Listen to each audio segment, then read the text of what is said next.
So you've helped your client identify some potential areas of improvement and development towards their big picture goals that they want to achieve through the coaching experience and beyond. They're learning about themselves, they're learning about what's most important. It's time to begin moving towards action and planning. How do we help a client take that great learning and awareness and apply it to something more concrete and actionable at near the end of a session, which is oftentimes when this is happening? A wonderful framework for creating a more solid and actionable plan in a coaching session is referred to as a SMART goal. And there are a lot of different frameworks out there, and I'm actually going to be considering SMART more in terms of action planning rather than a long-term goal setting process.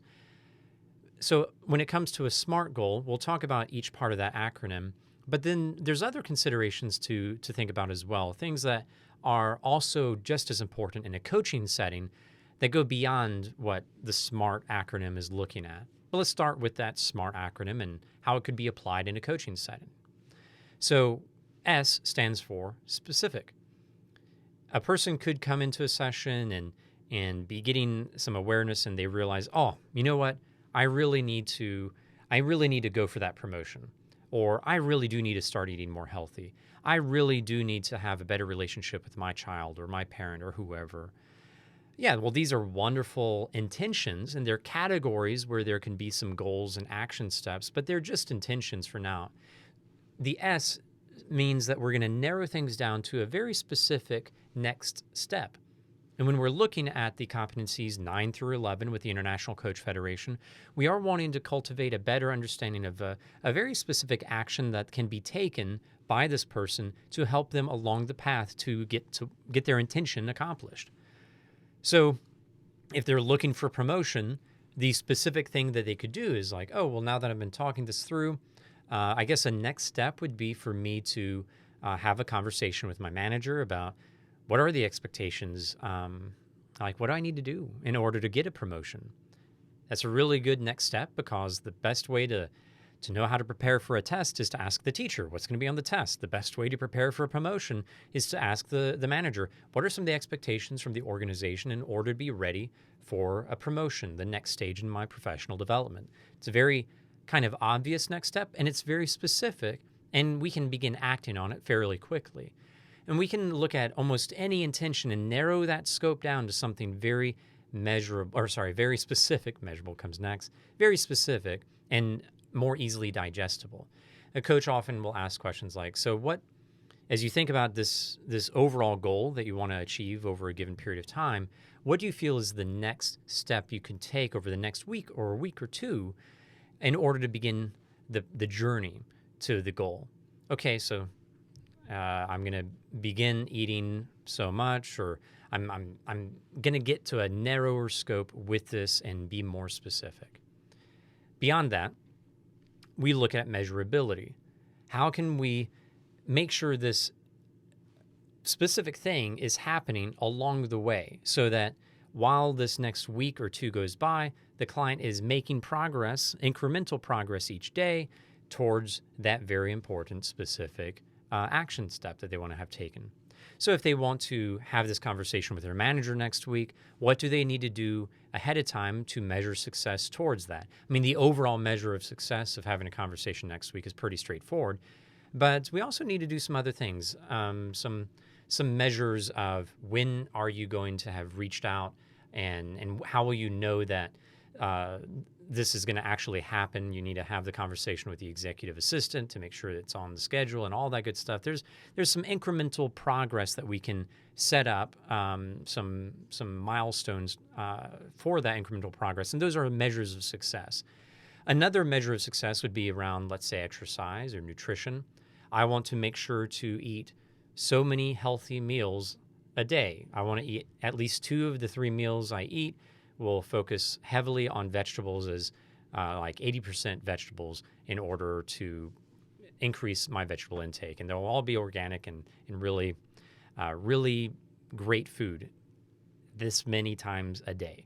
Or I'm going to go to the gym this many times a week.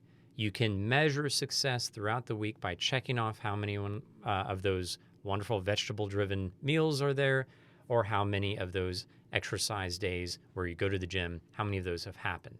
There's measurability instead of just the specific, I'm going to go to the gym more often this week. Next, attainability. This is the idea that I can do this. When a person is just entering the coaching relationship, one of the things they learn through the process is how to make sure to phrase their goals and their actions in ways that highlight their part and their responsibility. This is something that the coach, if the client doesn't do that, the coach is going to check in with them on it, because I can't make my goal. My goal shouldn't be my wife is going to be happier. Like, that's not healthy for me to make my success about her being happier. My manager is going to like me more. My manager is going to give me that promotion. My success shouldn't be measured in terms of what this other person's going to do. My teacher is going to give me a better grade on the test. Well, that's really putting a lot of responsibility on the teacher to do some performing. We want to make sure things are phrased in an attainable way as well as a positive way, something that the client is doing, not avoiding. I'm going to avoid eating so much candy, but as they're stepping away from candy, maybe throughout the week, what are they replacing that with? Something that they can be in charge of and they are taking responsibility for. The coach can co-design using some questions that we'll have up here, co-design with the client how to make an action more attainable. Next, we want to make sure this is relevant. If a client is doing something because the coach expects it of them, that's not really good coaching. And if a client is doing something just because the manager is expecting it of them, the motivation is going to be fairly poor, and the movement forward is also going to be fairly low. The success rate of following through on that kind of action is going to be, fairly minimal. Whenever a client is sharing an intention, sharing a goal, refining it into a clear action plan, the coach ought to take one or two moments, or one or two questions to probe and to ask questions about essentially why. And sometimes I do ask that question. I enjoy asking why questions just to play a little bit. So I'll often say, so this sounds good. Why bother? Why bother reaching out to your manager next week and getting something on the calendar by this Friday? It's clearly the way I'm saying it is meant to say, like, let's just revisit. Like, what's the motivation? And you can just say that. What's the motivation for this? Why is it so important to you? What makes this a valuable use of your time to follow through on this action plan? It's good to check in because it gets at the significance. And if there is any indication that the why or the motivation is dependent on someone else, well, I just need to make this other person happy, it's just expected of me, we need to probe deeper to explore what's really at stake. If this person doesn't follow through, what happens then? If they do follow through, what are the benefits to them and to others and to their overall future with their company or with their family or whatever party's at stake? We want to make sure this is relevant to the individual being coached, not just the people in their lives. And then finally, we want to make sure the action plan has a deadline or some sort of time. It's time specific. I don't know if I want to say time specificity, but it is time bound and time specific. They are going to be going to the gym Monday, Wednesday, and Friday. Okay, great. When do you want to go to the gym on Monday, Wednesday, and Friday? Oh, okay.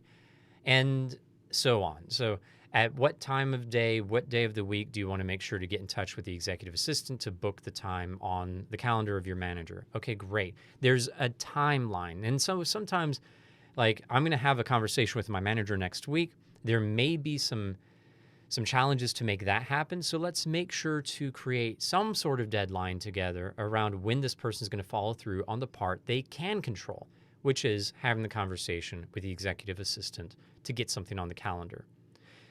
Also, another really basic thing is as we are doing like accountability and asking, how do you want to remind yourself to follow through on this intention and action? We can make sure the reminder setting is also time specific. Okay, great. When are you going to make the reminder? And yeah, it can be a bit obnoxious in a way. And I often say, hey, I know I'm going to be obnoxious, but when are you going to set that reminder? But a lot of times a client's going to say, you know what, that's a good point. Let me do it right now. Great. We're on the right track.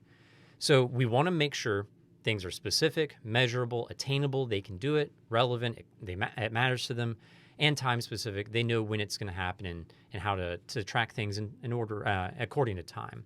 But there are other parts around action planning and goal setting and accountability that are also just as important as the SMART framework. And those things are, what is this person learning as they are sharing these things? What do they hope to learn in following through with this action plan? Because once a person has fleshed out a plan, there's going to be some new awareness that comes from that process in and of itself. So a good question there might be, as you've laid all of this out and you're kind of visualizing what this next week and a half is going to be like, what are you noticing? What are you taking away from this exploration? What are you learning about yourself?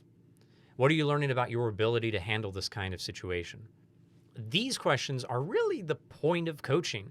It's not just fixing the problem and creating the SMART goal or creating the action plan. It's what do you learn and how do you grow through that process? Next is another thing that is part of the planning is how do you pivot? If there is some sort of situation where the person may need to switch directions, they have multiple interviews with different companies that are coming up in the next 2 weeks, how will they know when to maybe focus in on one organization and begin to say yes versus how will they know when to continue on with the other interviews? There's some ongoing decision making that might pivot the direction of the SMART goal, and they may set aside the one SMART action plan and go with an alternative SMART action plan that could also be designed with the coach and the client. So maybe exploring how will you know when you need to change direction? And finally, accountability. How do you hold yourself accountable to this goal? This is a part of the attainability piece. This is part of the specificity, measurability, and time specific. Accountability is all part of those things, but just want to highlight the coach does need to be able to explore accountability with the client. You have this wonderful SMART action plan all set up. How do you want to make sure you follow through this next week? What accountability structure do you want to have in place? And so on. So I don't know what acronym we add to the end there, but it's SMART plus learning and accountability and the ability to pivot. Practice these things. Maybe check out the session sidebar that's a part of the show notes here. And make sure that when you're wrapping up and creating action steps that you cover these things.